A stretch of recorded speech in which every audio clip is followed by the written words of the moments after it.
मैं हूं आपके साथ केटी सिंह। आइए नजर डालते हैं फटाफट खबरों की ओर। उत्तर प्रदेश में बीते माह शुरू हुई चुनावी सरगर्मी से कोरोना की तीसरी लहर तेज हो गई है। ऐसे में समय से पहले कोरोना के पीक की आशंका है।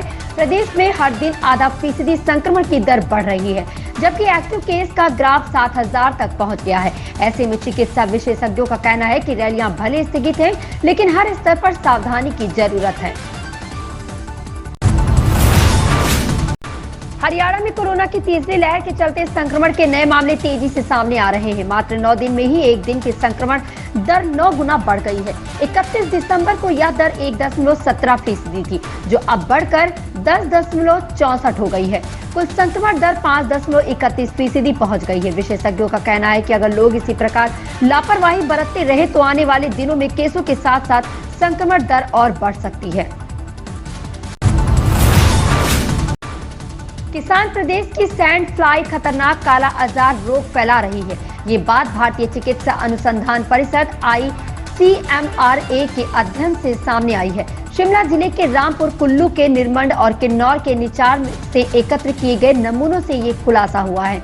इन क्षेत्रों में मौजूद रेत मक्खियों में 7.69% पॉजिटिव पाई गई है।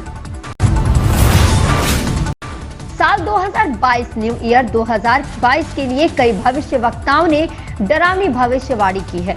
अब इस बीच रूस के वैज्ञानिकों ने बड़ी जानकारी दी है। उन्होंने कहा है कि इस दशक के आखिरी तक एस्टेरॉयड धरती के पास आ रहा है। यह एस्टेरॉयड दुनिया के सबसे बड़े परमाणु बम से 30 गुना शक्तिशाली है।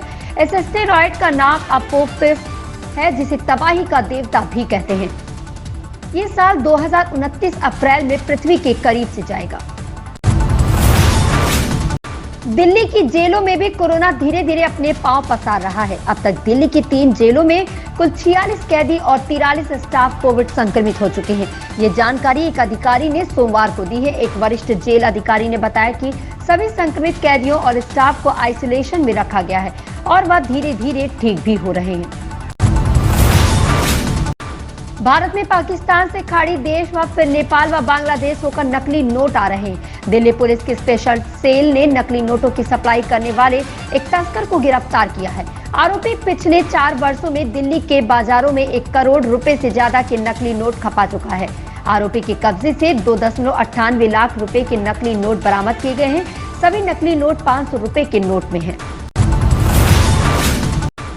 केरल के कोट्टायम के समीप कारुकाचल में 7 लोगों को पत्नियों की कथित अदला बदली के सिलसिले में रविवार को गिरफ्तार किया गया। पत्नियों की अदला बदली का घिनौना खेल टेलीग्राम ऐप के माध्यम से खेला जा रहा था। इस गिरोह में 1000 से अधिक सदस्य बताए जा रहे हैं। पुलिस ने बताया कि एक महिला ने शिकायत दर्ज कराई थी कि पति उसके जबरन अप्राकृतिक संबंध बनाता है और अन्य व्यक्ति के साथ भी ऐसे संबंध बनाने के लिए मजबूर कर रहा है। बीते माह धरती उसके बाद पिछले हफ्ते सूर्य के बेहद करीब से गुजरे धूमकेतु पुच्छल तारा लियोनार्ड में अपनी बहुरंगी प्रकृति के कारण तमाम खगोल प्रेमियों का ध्यान आकर्षित किया। इसका सिर हरे रंग में चमक रहा था तो पिछले हिस्से पूंछ में अलग रंग दिखाई दिए।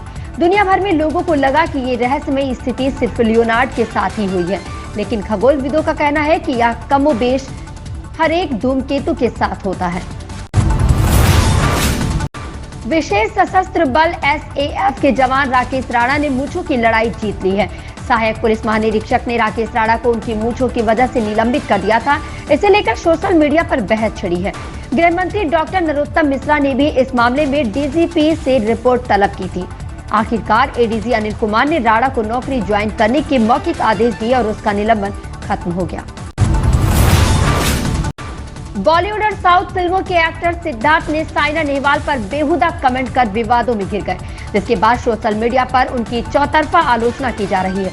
दरअसल साइना नेहवाल ने प्रधानमंत्री की सुरक्षा में हुई चूक पर ट्वीट करते हुए लिखा था कि कोई भी राष्ट्र अपने आप को सुरक्षित होने का दावा नहीं कर सकता।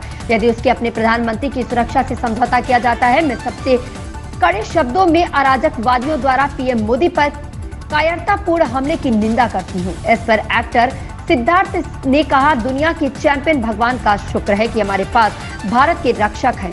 एक्टर सिद्धार्थ अपने आपत्तिजनक कमेंट के बाद जमकर ट्रोल हो रहे हैं। इन खबरों में बस इतना ही। धन्यवाद।